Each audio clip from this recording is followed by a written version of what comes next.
ಪುಡಿ ಮಾಡಿಸ್ಬಿಟ್ಟು 50 gram 100 gram 200 gram 500 gram ಪ್ಯಾಕ್ಗಳನ್ನ ಮಾರಾಟ ಮಾಡೋವಂಥದ್ದು.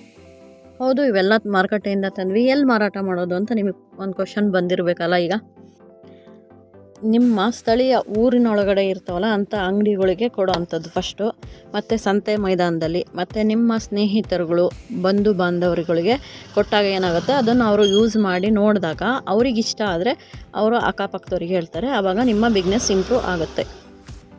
ಗುಣಮಟ್ಟದ ಪ್ರಾಡಕ್ಟ್ಗಳನ್ನ ಕೊಟ್ಟರೆ ಯಾರಾದರೂ ಕೊಂಡ್ಕೊತಾರಲ್ವ. ನೋಡೋದಕ್ಕೆ ಪ್ಯಾಕಿಂಗ್ ನೀಟಾಗಿದ್ದರೆ ಎಲ್ಲರೂ ಇಷ್ಟಪಡ್ತಾರೆ. ಒಳಗಡೆ ಐಟಮ್ ಏನಿದೆ ಅನ್ನೋದಕ್ಕಿಂತನೂ ಮೇಲ್ನೋಟಕ್ಕೆ ಕಾಣೋಂಥ ಪ್ಯಾಕಿಂಗೇ ಮುಖ್ಯ ಆಗಿರುತ್ತೆ ಅಲ್ವಾ. ತಕ್ಷಣ ಪ್ರಾಡಕ್ಟ್ ಇಷ್ಟ ಆಗೋ ರೀತಿ ಜನರಿಗೆ ಪ್ಯಾಕಿಂಗ್ ಮಾಡಿಸೋವಂಥದ್ದು. ಜನ ಎಲ್ಲೇ ಆದರೂ ಏನು ನೋಡ್ತಾರೆ ಹೇಳ್ರಿ, ವಾಟ್ಸಪ್ಪಲ್ಲೇ ಆದರೂ ಸ್ಟೇಟಸ್ ನೋಡ್ತಾರೆ, ಲೈಫಲ್ಲೇ ಆದರೂ ಸ್ಟೇಟಸ್ ನೋಡ್ತಾರೆ. ಹಾಗೆ ಇಲ್ಲೂ ಕೂಡ ಪ್ಯಾಕಿಂಗ್ ಮಾಡಿಸೋವಂಥದ್ದು ತುಂಬ ಮುಖ್ಯ ಆಗಿರುತ್ತೆ.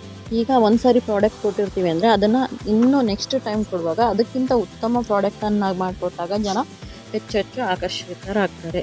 ಮತ್ತು ಸಾಮಾಜಿಕ ಮಾಧ್ಯಮದಲ್ಲಿ ನಿಯಮಿತವಾಗಿ ಪ್ರಚಾರ ಹಾಕೋದು. ಅಂದರೆ ಈಗ ವಾಟ್ಸಪ್ ಅಂತೂ ನಾವು ಯೂಸ್ ಮಾಡ್ತೀವಿ, ಫೇಸ್ಬುಕ್ಕು ಇನ್ಸ್ಟಾಗ್ರಾಮ್ ಎಲ್ಲ ಯೂಸ್ ಮಾಡ್ತೀವಿ. ಅದರಲ್ಲಿ ಸ್ಟೇಟಸ್ನ ಹಾಕುವಂಥದ್ದು. ಈಗ ಯಾವುದೋ ಒಂದು ಮೆಣಸಿನ ಪುಡಿ, ಧನಿಯಾ ಪುಡಿ, ಖಾರದ ಪುಡಿ, ಈ ಥರ ದಿನ ಒಂದೊಂದು ಪ್ಯಾಕಿಂಗನ್ನು ಹಾಕ್ತಾ ಹೋದಾಗ ಜನಗಳು ನೋಡ್ತಾ ಹೋಗ್ತಾರೆ, ಅದನ್ನು ಇನ್ನೊಬ್ಬರ ಜೊತೆ ಶೇರ್ ಮಾಡ್ಕೊತ ಹೋಗ್ತಾರೆ. ಆವಾಗ ಬಿಸ್ನೆಸ್ಸು ಹೆಚ್ಚಿಗೆ ಆಗುತ್ತೆ. ಕಡಿಮೆ ಬಂಡವಾಳದಲ್ಲಿ ಹೆಚ್ಚು ಲಾಭ ತರೋಂತಹ ಒಂದು ಸ್ವಲ್ಪ ನನಗೆ ಗೊತ್ತಿರೋಷ್ಟು ಪಾಯಿಂಟ್ಸ್ಗಳನ್ನ ನಿಮಗೆ ಜೊತೆಗೆ ಶೇರ್ ಮಾಡ್ಕೊಂಡಿದ್ದೀನಿ. ನಿಮಗೆ ಇಷ್ಟ ಆದರೆ ನಿಮ್ಮ ಫ್ರೆಂಡ್ಗಳಿಗೆ ಶೇರ್ ಮಾಡ್ಕೊಳ್ಳಿ. ನನ್ನ ಚಾನಲನ್ನು ಸಬ್ಸ್ಕ್ರೈಬ್ ಮಾಡಿ, ಸಪೋರ್ಟ್ ಮಾಡಿ ಫ್ರೆಂಡ್ಸ್. ಇದೇ ರೀತಿ ಇನ್ನೊಂದು ಐಡಿಯಾದೊಂದಿಗೆ ಮತ್ತೆ ಸಿಗ್ತೀನಿ.